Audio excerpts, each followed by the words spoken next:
Hey guys, it's Ellie here, and today I'm covering the pros of eloping.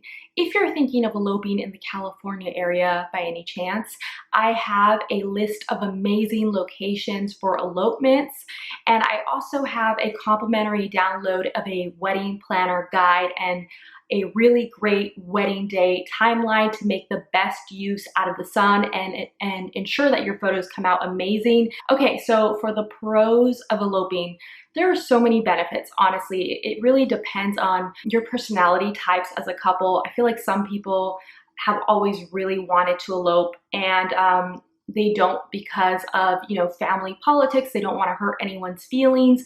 But at the end of the day, you both have to do what feels best to you. It's your wedding day. I think too oftentimes we take in too many considerations, too many cooks in the kitchen, and it really overwhelms us and it strays us away from what intuitively feels most right to us. Pros of eloping. Number one is that it significantly costs less, and I mean way less. So the average wedding in California is approximately $34,000, whereas elopements, depending on the destination and all of that, are going to cost, I would say, less than half of that. I guess, again, it depends on the location. And when I speak of elopements here, this can mean many things. It can mean just you and your partner literally going, traveling somewhere with the officiant and a photographer and getting married, in a meadow or by a waterfall. Or it can also mean that you're actually taking a trip with intimate family members, a couple nearest and dearest to you both.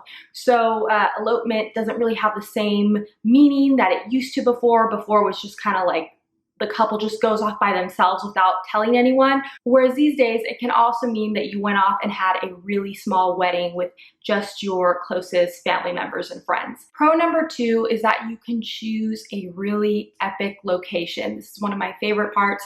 So when you're planning an event for, let's say, 150 plus people, you really have to take into account a venue that can accommodate all of those people and somewhere where it's not too complicated for them to all get to. But when it's just you and your closest loved ones, it's a lot easier to go somewhere that is more adventurous and to travel. So you can really get very creative with the location. If you want to get married, like I said, in some meadow in Yosemite, it's very possible to do that with a much smaller guest count. So benefit number three is that in general, there's just less people to please.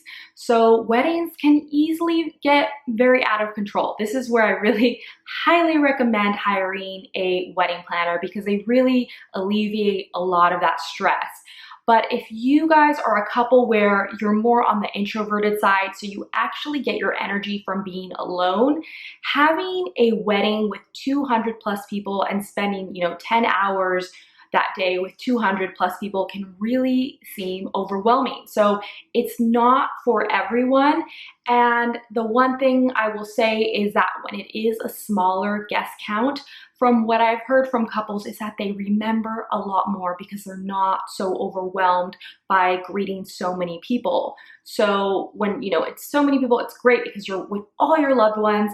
And the one pro of having a big wedding is when are you going to have all these people in your life who are going to be in one place to celebrate you guys, right? This is really the one affair that calls for that. So that's the one plus of a really big wedding.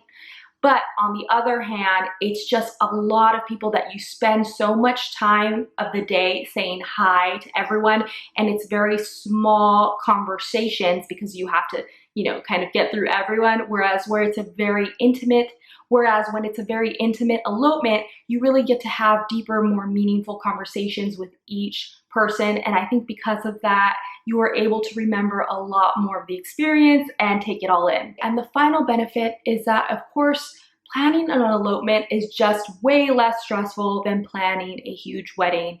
There are so many details when it comes to planning a large scale event, whereas when you're eloping, just that small guest count alone is going to alleviate so much stress. So overall, guys, my biggest piece of advice to you both as a couple is to really just sit down, just you two. Don't ask all these family members, just you two alone, and ask yourselves what feels best to you both.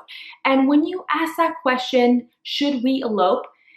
Stay tuned with your body. See what your body does and how it reacts to that question. Does it feel expanded? Do you feel relieved? Do you feel larger in a sense? Or does your body contract? Do you kind of get a little bit smaller?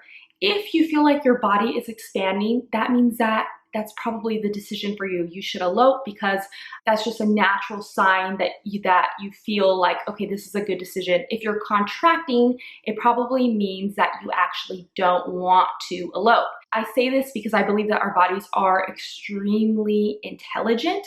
I feel like they know stuff and can process it oftentimes before we can process it on some logical, rational level. We are all very intuitive, and we know if we truly ask ourselves, we know what the correct answer is for us. And again, eloping is not for everyone, but it definitely does have some benefits. All right, guys, so I hope this video helps you.